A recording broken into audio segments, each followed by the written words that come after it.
I know this isn't the normal clay people use. We're gonna start with brake barrels first. We're gonna do the 30 cal Hatsan Carnivore.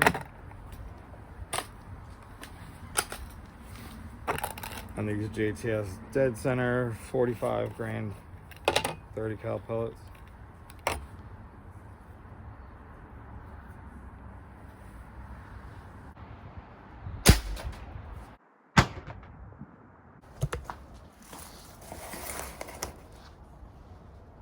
So nothing out the back.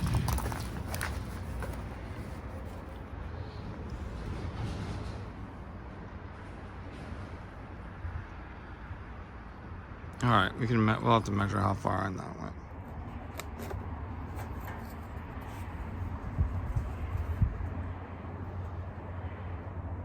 Well, we got exactly basically an inch on that one.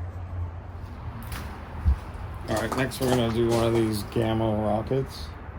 22 cal, 14.5 grains. But it's a Hatsan Zada. Hatsan Zada. Zeta reticuli.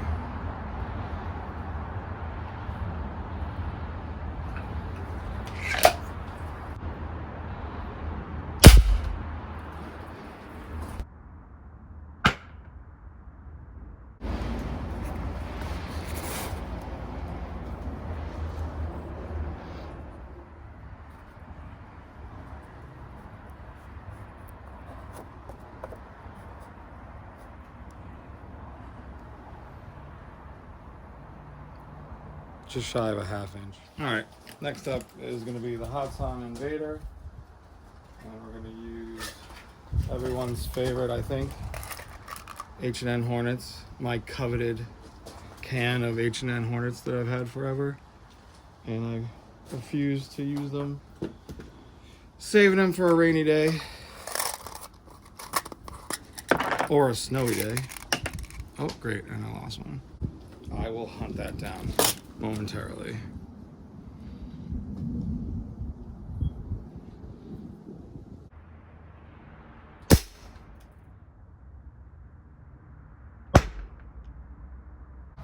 Okay, so right here. Not this, not this. This one is the Hornet. It's hard to get a good view on these.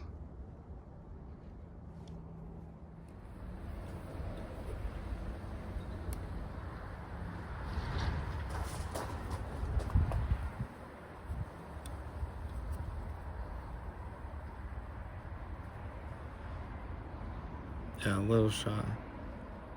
3/4 of an inch. Another 25 cal, the Challenger bullpup. So this is gonna pick up in speed quite a lot than any of the ones we just shot. And we're gonna use Hades.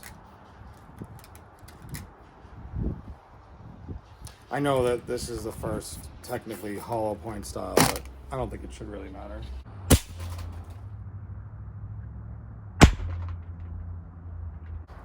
Wow, none of those came through. It's this far right one right here. And that is the first one that, and you look in there, it looks like it shed some of its pellet.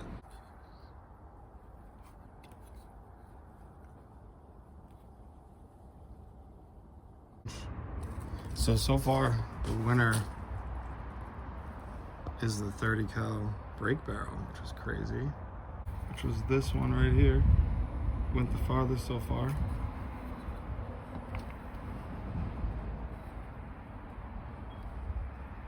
This was the Hades we just shot.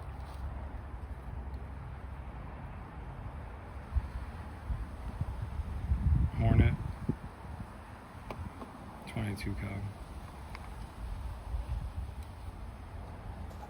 Alright, so to keep the test fair, I'm going to use the same pellet for another 30 cal, the Hatsan Blitz. And then after, I'm going to shoot the Blitz with a pellet that's more than, no, it's not more than double, but a 66 grain pellet after. And I took everything off the Blitz. I'm just gonna start using it. No sights. What do you need sights on this thing for? It's fully automatic. No sights required.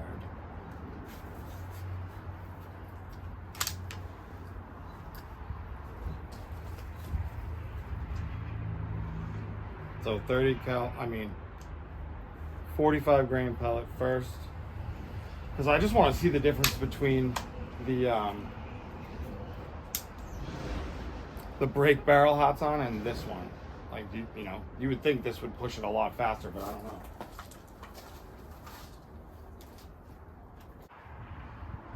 Oh, and I flipped the block over just to have more room.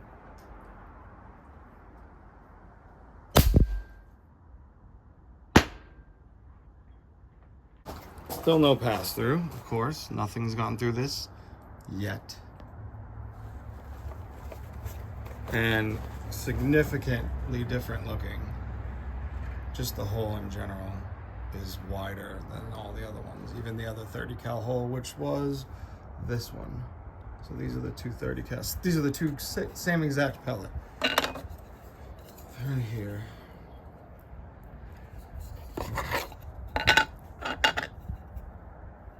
Same exact pellet right there and right there.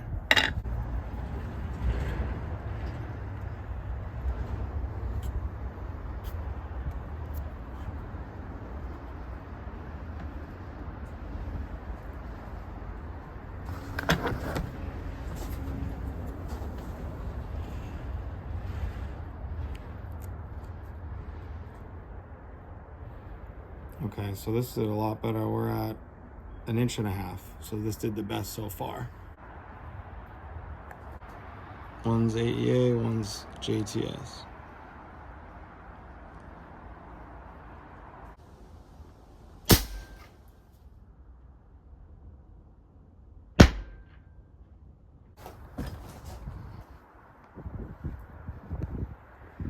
Okay, a little too close, but this is the new hole on the 66 grain pellet.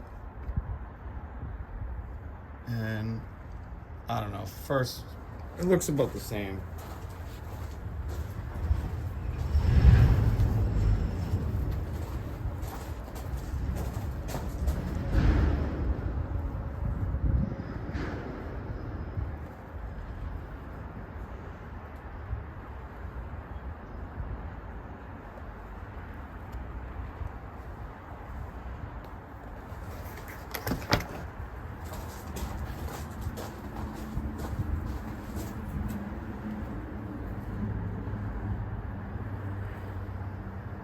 No, a little shallower. So that one went in a little less.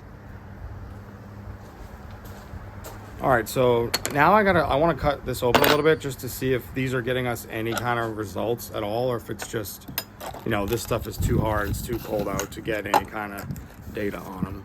And then we'll hit it with something big.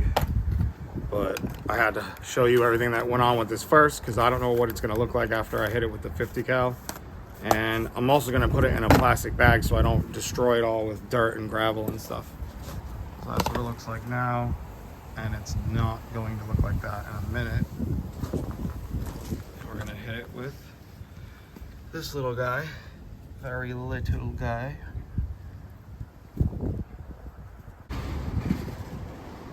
Alright, just under the yellow. Alright. And I do have another whole 4-pack of these in case I messed this up when we open it.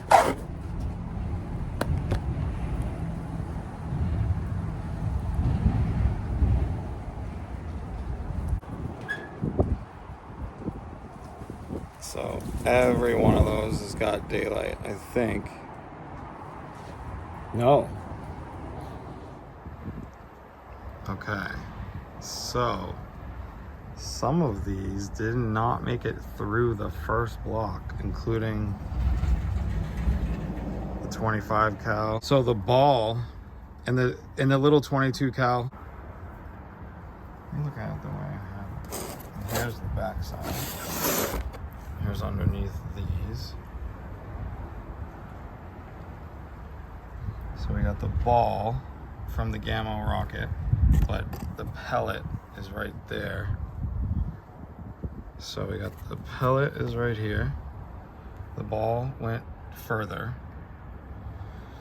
I cannot believe the H&N Hornet didn't even make it past the first whole block. I mean, yeah, it did. You know, it poked out and it made this mark, but that's as far as it went. And we got right here. Just put this back so I can see. Yeah. This should be the Hades, I believe. Oh yeah, I mean, it is definitely the Hades. Look at that beautiful mark it made. And just look at how did I not know that was the Hades? Like, are you kidding me? That mushroomed out perfectly. Okay, that's pretty cool. So that, whatever this is right there, went the absolute furthest. And then made a nice little divot into that one. Okay. So remember, we were like this.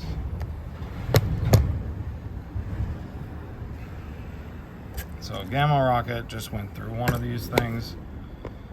And that's the thickness on that.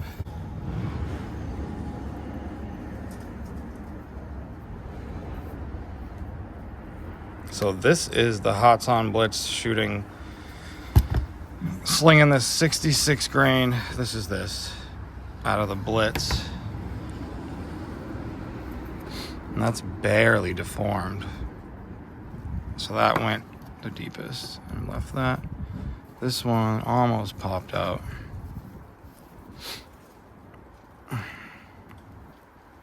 This has got to be the JTS. Yeah, this is the JTS. Okay. You know what? I'm going to add one more, I think. Actually, I don't know. I mean, man, I really wish I could ask somebody what they think. Should I just shoot the 50 cal at this, or should I put another one? I want to put one. And I am gonna bag. I'm gonna bag this so I don't ruin it with, you know, sand and dirt. This is how they come. I can't leave it in here because I gotta stick them together. And again, I know this isn't the best stuff to use, but I wanted to try something different. I see everyone using the regular, like, potter's clay. This supposedly doesn't get hard, so it might just be, oh, I'm sorry, it doesn't dry out. It might just be really tough because it's cold out and it's brand new. This stuff might actually wind up working pretty good to test stuff. Not everything is, you know, I don't even know how good of a medium that clay, that brown clay that a lot of people use, I don't know how good of a medium that really is. It just makes stuff look really cool. I'm second guessing myself, and I think we're gonna do 6. I really think this thing pushes those slugs, you know, 1,000 feet a second. And I'm also not gonna use a hollow point. I wanna see if it'll get through this. So I'm going to use something heavy that's pointed. Somewhat heavy.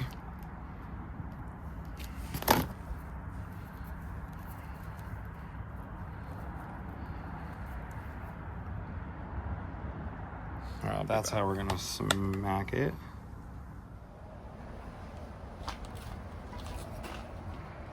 We're going to use a Texoma precision pellet, you know, 50 cal. Pointed 275 grain, and I'm gonna wear eyes and ears just for safety. You never know what these little things can do.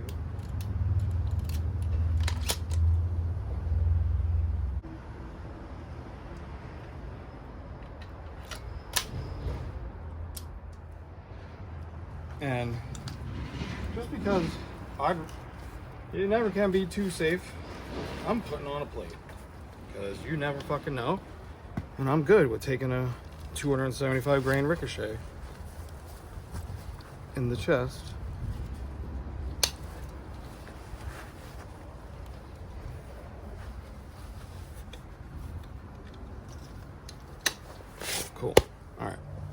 do.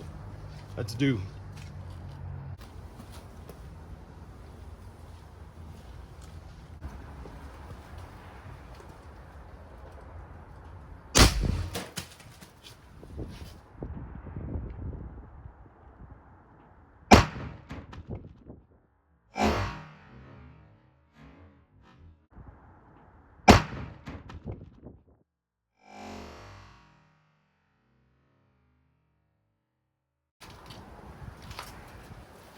We hit it.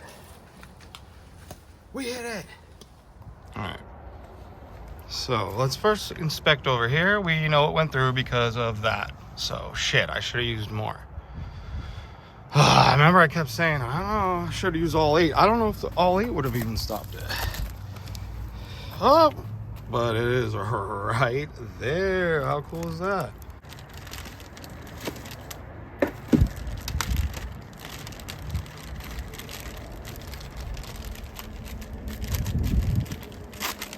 I think I used the bag or it would have been toast. So this one we don't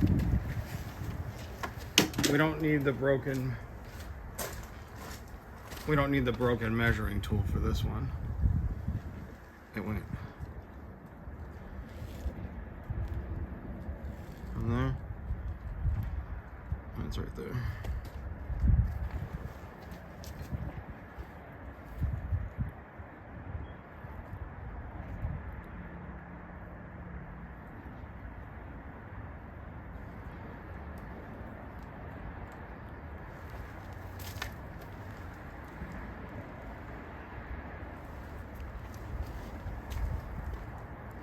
So for a pointed slug, it's pretty gnarly. I mean, it did also hit the wood and bounce back in.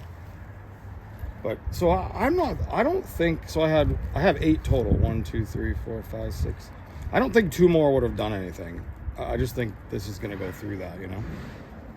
But very cool. Not what I expected. I mean, if I used the hollow point, I actually do think it probably would have caught it towards maybe right here. That is a fucking hole.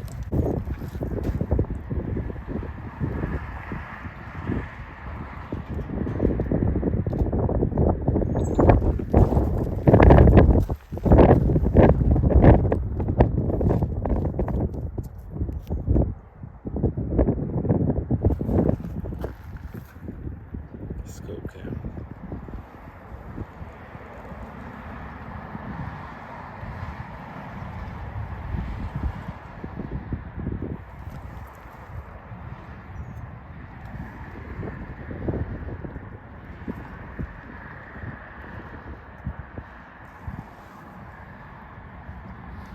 All right, that's it for the video, guys. Thanks for watching.